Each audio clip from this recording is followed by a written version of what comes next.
Building needs to be sprinkled. Floor needs to be just even out of level. I mean, it's essentially an issue. Pick up all those cracks from where the partitions used to be. I think they did some kind of technology stuff here. Probably.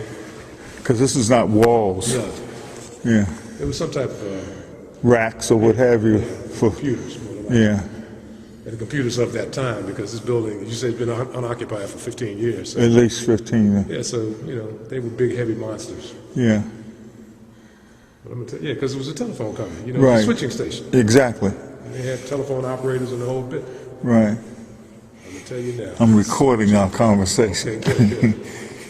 I think that this building has an infinite amount of potential, and what I would suggest is simply letting me or someone who does what I do take a look at the drawings that you have, talking about the activities that you do want to incorporate, similar to what we talked about earlier today, and put together a program for the use of this space. You know, ideally what you want to be able to do is to identify for funders how you intend to use the space, and then develop, from that conversation, we can develop a set of conceptual drawings that show how we anticipate bringing the space back. You know, and maybe pay some attention to what you want to do on the facade, because the street presence is important. Depending again on whether we're going to incorporate any type of, you know, the activities really are what's going to determine this. But if in fact we do residential activity as a part of this, then we need to look at ingress and egress issues, which I don't think are going to pose a major problem. You've got several means of getting in and out of the building on the side. There's a front door too, right? Right.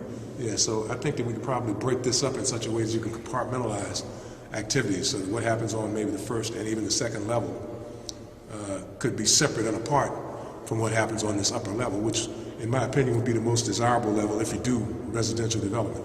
If you don't do residential, I'm thinking that these could be maybe your incubated offices. You can do that on the second floor as well. But these column spaces lend themselves ideally to breaking up into individual spaces for entrepreneurs or other business startups. There could be spaces for professional offices. You could even set up medical offices in here. I see the potential here for a lot of different kinds of things. We'd have to maybe think a little bit more in a straight line in terms of what kinds of activities and how they're going to support each other. But if it's an incubation type of a function, you know, you could have accounting businesses, you could have professional services, architects, engineers, doctors, attorneys. You know, it could be any number of things. Could be associated. I don't think that there are any schools in the immediate neighborhood, but it could possibly. There is. There are. Just I'm too talking lucky. about like colleges. Oh no, no, Yeah, see, no. There's public nothing. schools, I know. Yeah, right. But if there were access to some of the universities in the neighborhood or in this community, then there may be a potential for adjunct spaces that they may use, that kind of thing. You know, There's well, Hopkins is just right. Hopkins is all over the city. That's true. So there may Yeah, be some things it's right over there. Yolo is over there. That's true. That I just came past them Right. on Cold Spring Lane. Right. So you got those two that are close. Morgan, of course, is all the way on the other side of It's on the town. other end of Cold Spring. Coppin is not far. Yeah, from drive distance, it's probably reasonable, actually. Yeah. And Coppin is expanding, I mean, tremendously. And I think that their anticipation is to have a neighborhood presence, too. So there may be some things you could explore with that. Ideally, we'll determine what, or you will determine what kinds of activities are most desirable, and then we can find a way to make them work. Volume-wise, space-wise, you don't have any problem. There's so much you can do with this building.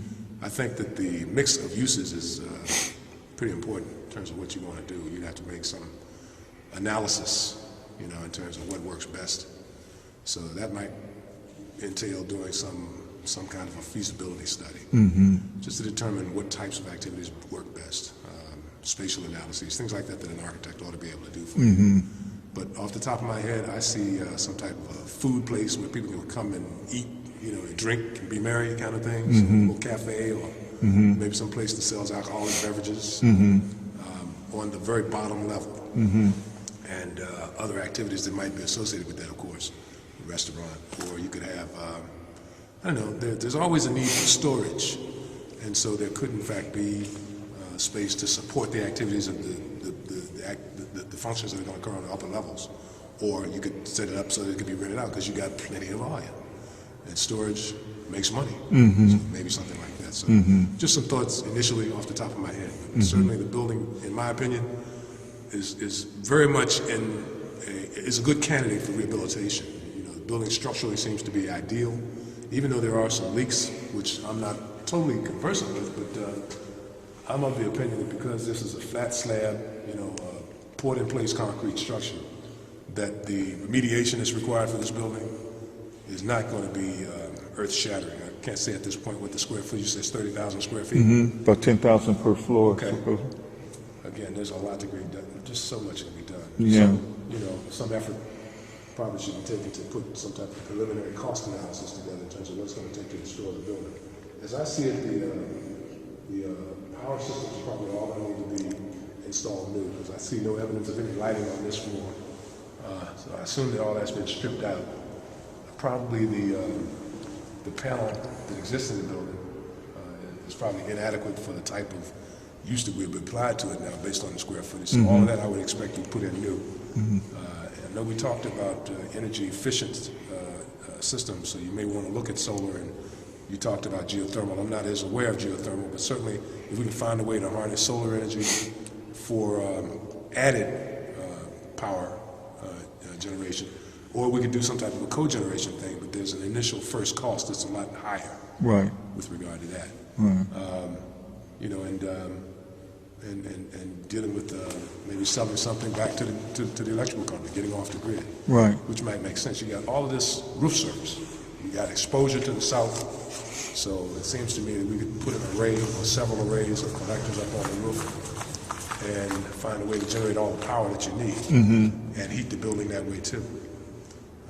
I'm also a big fan of trying to find ways to use wind power. It's not very big in Baltimore.